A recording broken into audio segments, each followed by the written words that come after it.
শেখ হাসিনার ভাষণ নিয়ে কিছু গুরুত্বপূর্ণ কথা বলবো, শেষ পর্যন্ত সাথে থাকবে। প্রীতি, সালাম এবং শুভেচ্ছা নেবেন। গতকাল ছিল 5ই আগস্ট, এই জঙ্গি হামলার 2 বছর পূর্তি, এবং এই উপলক্ষে বাংলাদেশ সরকার ব্যাপক উদ্যাপনের আয়োজন করেছিল। কিন্তু প্রতিটি আয়োজনই কোনো না কোনো ভাবে হয় মারামারি, না হলে ধাক্কাধাক্কি, মানে ব্যর্থতায় পর্যবেসিত হয়েছে অধিকাংশই। ঢাকায় শুধু না, ঢাকার বাইরে থেকে যত খবর পেয়েছি, মারামারি খুব কমন একটা বিষয়। কোথাও কোথাও দেখলাম পিটিয়ে জঙ্গিদের পানিতে পুকুরে নামিয়ে দিয়েছে। একদিকে এই 5ই আগস্ট, সেখানে আবার কালকে বৃষ্টি হয়েছে। কনসার্ট ফর ডেমোক্রেসি বৃষ্টিতে পুরোটা হতে পারেনি। সেখানে আবার আমাদের সময়ের জনপ্রিয় পপ গায়ক, ব্যান্ড গায়ক হাসান, আরকের হাসান, এত কষ্ট কেন ভালোবাসায়, সে মেয়েলি কণ্ঠে গান গেত। কালকে কারা যেন গান গা অবস্থায় তার মুখে বোতল ছুঁড়ে মেরেছে। সো এরকম নানা রকমের অরাজকতা, সন্ত্রাস, এসবের মধ্য দিয়ে দেশে যখন 5ই আগস্ট পালিত হয়েছে, তখন শেখ হাসিনার মাস্টার স্ট্রোক, যেটা গতকাল বলেছি, সামান্য একটা আলোচনা সভা, সেটা দিয়েই তিনি প্রচার, অ্যাটেনশন, সবকিছুর কেন্দ্রবিন্দুতে শেখ হাসিনা ছিলেন। কালকে যেটা হয়েছে, মানে আমি একটা জিনিস শুরুতে বলি যে রয়টার্স কেন শেখ হাসিনাকে এত গুরুত্ব দিচ্ছে। এই ব্রিটিশ সংবাদ মাধ্যমটা খুবই শক্তিশালী, এবং তারা কিন্তু এইভাবে শেখ হাসিনাকে কন্টিনিউয়াসলি কাভারেজ দিচ্ছে। এটার পেছনে একটা ইন্টারন্যাশনাল গেম আছে, এইটা আমাদের একটু বুঝতে হবে। যেটা বললাম যে 254+ ইন্টারন্যাশনাল মিডিয়া শেখ হাসিনার এই ভাষণ কাভার করেছে। সর্বশেষ খবর পাওয়া পর্যন্ত 44 কোটি ভিউ হয়েছে তার ভাষণের বিভিন্ন অংশের, সরাসরি লাইভ, পরে আবার শর্ট ভিডিও করেছে। সব মিলিয়ে 44 কোটি ভিউ হয়েছে সর্বশেষ রিপোর্ট পাওয়া পর্যন্ত। কি ছিল এই ভাষণে? আমি প্রথমে একটু কন্টেন্ট নিয়ে আলাপ করি। কন্টেন্ট কিন্তু তিনি দেশে ফিরবেন, এটা আমরা আগেও শুনেছি। কালকে একটু স্পেসিফিক্যালি বলেছে ডিসেম্বরে ফেরার ব্যাপারটা। এছাড়া অন্য কথা, গতকাল ছিল শেখ কামালের জন্মদিন, সভাপতি তার ছোট ভাই, তিনি আবেগপ্রবণ ছিলেন, শেখ কামালকে নিয়ে কথা বলেছেন, হুইচ ইজ আন্ডারস্ট্যান্ডেবল। অসাম্প্রদায়িক বাংলাদেশের কথা বলেছেন।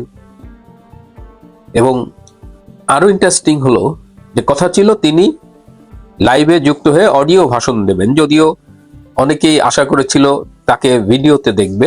যাই হোক, এবং কথা ছিল যে তিনি বক্তৃতা দেবেন, সাংবাদিকদের প্রশ্নের উত্তর তিনি দেবেন না, এরকমই একটা প্ল্যান ছিল। এবং সজীব ওয়াজেদ জয়ই সাংবাদিকদের প্রশ্নের উত্তর দেবেন, এভাবেই প্ল্যানটা করা ছিল। কিন্তু সংবাদ সম্মেলনের এমন একটা পরিস্থিতির উদ্ভব হয়েছে, এবং যতদূর খবর পেয়েছি, সজীব ওয়াজেদ জয়ও মায়ের কাছে টেক্সট করেছে যে কিছু প্রশ্নের উত্তর দিতে, এবং শেখ হাসিনা অত্যন্ত স্বতঃস্ফূর্তভাবে সাংবাদিকদের প্রশ্নের উত্তর দিয়েছেন। একেবারে নিন্দুক যারা শেখ হাসিনার নাম শুনতে পারে না, তারা অনেকেই বলছেন যে এই ভাষণের নতুন কি আছে। এটা কি আসলে শুধু একটা ভাষণ, তার উচ্চারিত শব্দাবলী? আমার কাছে তো মনে হয় যে এটা ভাষণের চাইতেও অনেক বেশি গুরুত্বপূর্ণ। সারা পৃথিবীর শেখ হাসিনার প্রতি আগ্রহ, এবং এখনো Bangladesh, south Asia related geopolitical situation, সবকিছুর কেন্দ্রবিন্দুতে কিন্তু শেখ হাসিনা অবস্থান করছেন, এবং সেটা আবার গতকাল প্রমাণ হলো। তিনি যেন এই ভাষণটা না দিতে পারেন, এটার জন্য বাংলাদেশ সরকার এমন কিছু নাই যে তারা করেনি।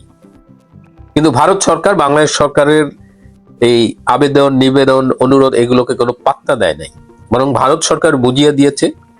তারা বলেছে এটা একটা বেসরকারি আয়োজন, কিন্তু তাছাড়াও তারা বুঝিয়ে দিয়েছে যে বাংলাদেশের প্রশ্নে, আঞ্চলিক স্থিতিশীলতার প্রশ্নে শেখ হাসিনা এখনো তাদের long term partner, political partner.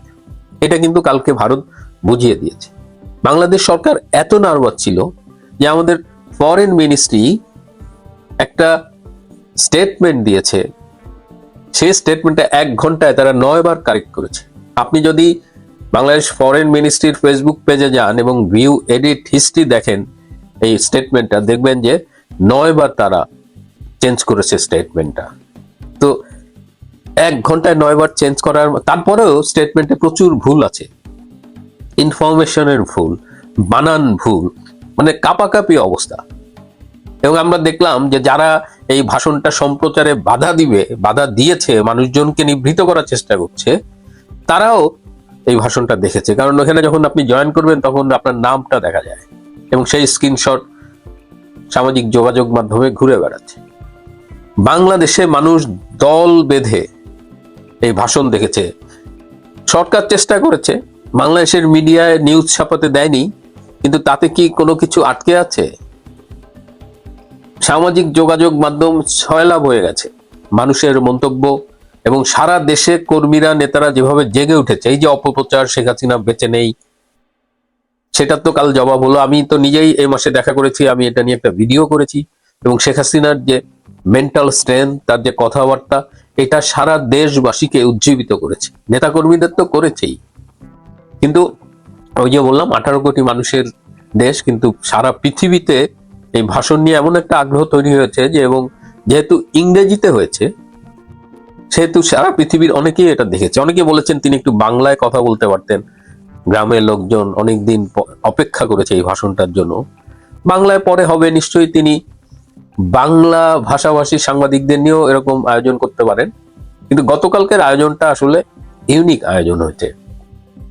Sheikh Hasina সম্পূর্ণ সার্থক, তিনি সফল হয়েছেন, আর সরকারের গালে চপেটাঘাত পড়েছে। তিনি না পেরেছেন দেশবাসীকে এই ভাষণ থেকে বঞ্চিত করতে। বাংলাদেশের কিছু মিডিয়া ছাপায়নি, হু কেয়ার্স। আমাদের সোর্স নিউজ বাংলায় আমরা ডিটেইল নিউজ করেছি, আপনারা দেখতে পারেন। গতকাল আমি অনেক কথা বলেছি, কিন্তু গতকাল পুলিশ হত্যা দিবসও ছিল। 64টা থানায় আক্রমণ করা হয়েছে, অসংখ্য পুলিশ হত্যা করা হয়েছে। এই সংখ্যাটা নিয়ে এখনো বিতর্ক রয়েছে। সরকার বলেছে 44 জন, কিন্তু বাস্তবতায় এটা অনেক বেশি। মানে এটা 700-800 থেকে শুরু করে 3200, এরকম একটা রেঞ্জ।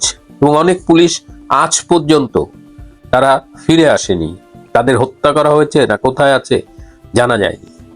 এবং এই পুলিশ হত্যার বিচার আজ হোক কাল হোক বাংলার মাটিতে কিন্তু হবেই। এবং সরকার যদি কখনো বাটে পড়ে, তাহলে এই পুলিশের চোখ উল্টাতে খুব বেশি সময় লাগবে না। একজন গর্ভবতী কনস্টেবল, তাকে সিরাজগঞ্জে পুড়িয়ে হত্যা করা হয়েছে। আর এই প্রতিটা মৃত্যু, এর সাথে তো ওই পরিবারের ট্র্যাজেডি জড়িত। অনেক অনেক করুণ কাহিনী সামাজিক যোগাযোগ মাধ্যমে ভেসে বেড়াচ্ছে। পুলিশ হত্যার বিচার চাই।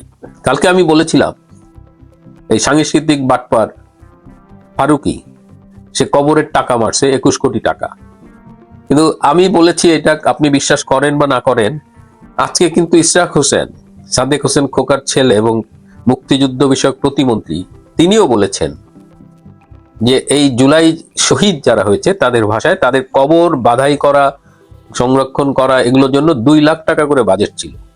কোনো কবর নাকি সেই অর্থে সংরক্ষণ করা হয়নি এবং পুরো টাকাটা লোপাট করেছে।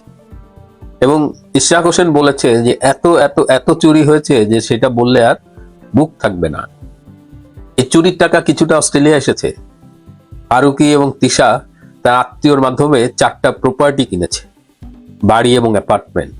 এই যে তারা আসছিল, এসে বেশ কিছুদিন ছিল, চাকরি খুঁজে গেছে, 4টা সম্পত্তি কিনেছে।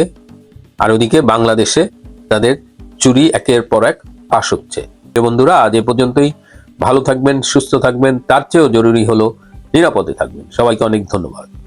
গতকাল বিকেলে দিল্লির foreign correspondents club of south এশিয়াতে যে আলোচনা সভাটি হলো, এবং সেখানে আওয়ামী লীগ সভানেত্রী শেখ হাসিনা যে বক্তব্য রেখেছেন, সেটা নিয়েই গতকাল এবং আজকে দিনভর আলোচনা চলছে।